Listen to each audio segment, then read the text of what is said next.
This is our August seller forms series. Today we're going to be covering 4 forms. Our notice to buyers per form, cancellation of contract, our square footage lot size advisory, and our authorization to receive and convey information. We pulled all of these because they're either mentioned in the residential purchase agreement or our residential listing agreement. This one is good information. It's called an authorization to receive and convey information, or the ARC form. It hasn't been revised in several years, but here is the top form. This is mentioned in the listing agreement. I believe it might be in the purchase agreement, but I believe it's a listing agreement. You're going to put in the brokerage here. So this would be Realty One Group Box, right? Is a licensed real estate broker that provides real estate services on its own or through others working through the broker, including broker salespersons, broker associates, employees and assistants, collectively associates. Broker represents me as the seller or buyer in the purchase of the following property. So, right, oftentimes we're going to say, hey, it's going to be seller, and you're going to put, the seller's address.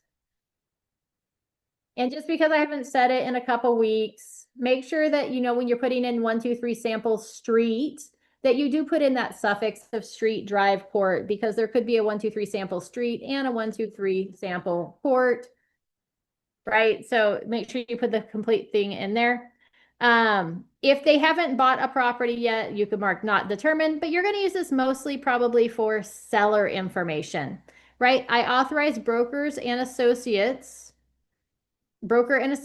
right, to request, receive, and convey information, including the TILA-RESPA integrated disclosures and other disclosures from and to following persons and entities in connection and representation of me, and if applicable, to sell and purchase of property described above, right? So if you were trying to get information maybe from the usually title has their own. So you could use this in a buyer transaction. They'd put the lender information there. You could use this to get like payoff information.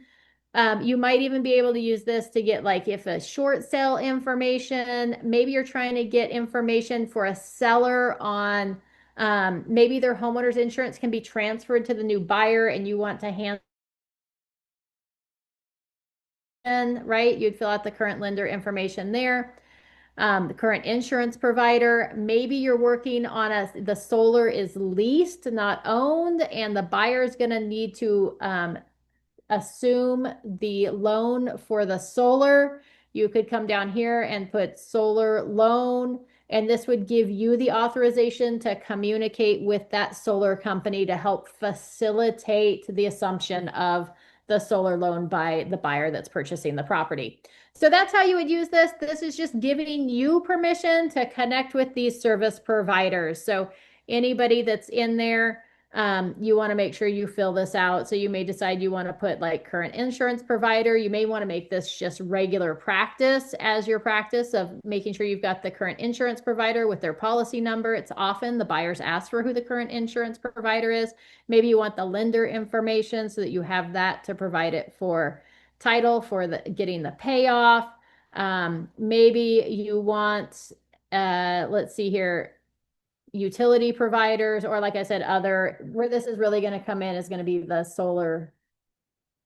You'd go oops, I can't spell solar today. Solar loan through credit union, my credit union loan number, and then you'd put in the whole loan number there, and that's going to authorize them. You're going to be able to send this to that solar loan company, and it's the seller giving you access to talk to them on their behalf. You would check the box for seller if it's the seller that's filling this out, seller's information above, buyer if it was for buyer. The seller's going to sign their name here. It's going to get printed here. Seller one.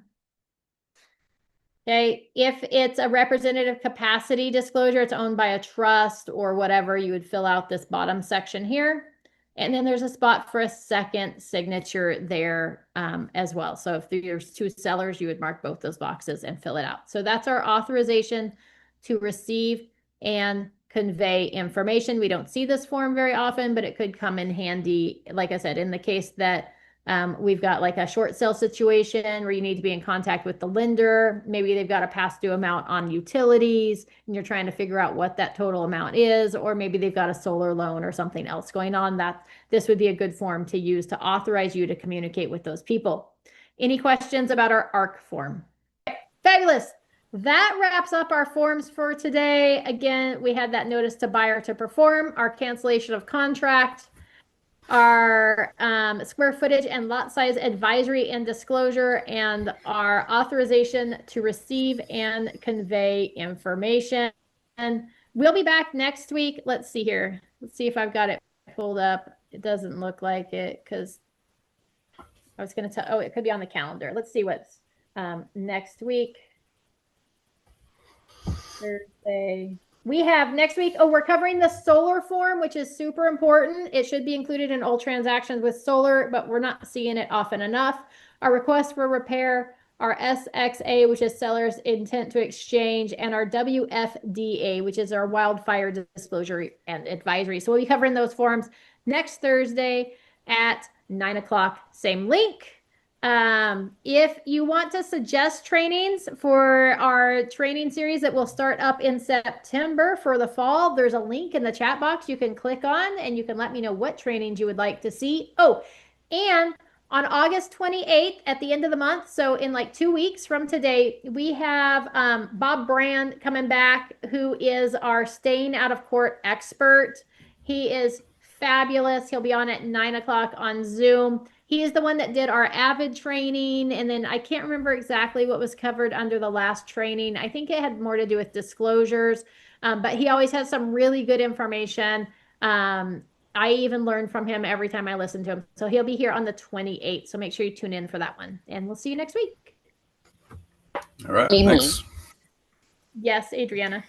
Do you have like 3 minutes? I have 3 minutes. Jake, Okay. I'll reach out to you in the next day or so. You'll hear from me, and we'll just touch base, make sure you've got everything that you need to get started. Okay. Okay. Thank you.